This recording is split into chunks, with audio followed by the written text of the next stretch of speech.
இப்போ நாங்க எல்லாரும் அடி வாங்க போறோம்.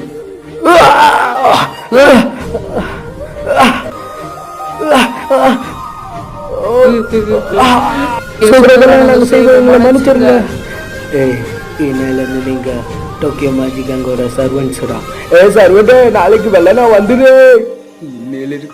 என் வாழ்க்கை ரொம்பவும் நரகமா மாறிச்சு. அவங்க சொல்றதெல்லாம் நாங்க கேட்டுக்கிட்டு நரக வாழ்க்கைய வாழ்ந்துகிட்டு இருந்தேன். ஒரு கோழையாவே அவங்ககிட்ட அடி வாங்கிட்டே இருந்தேன். அதுக்கப்புறம் இந்த ஊரை விட்டு நான் கிளம்புறேன்.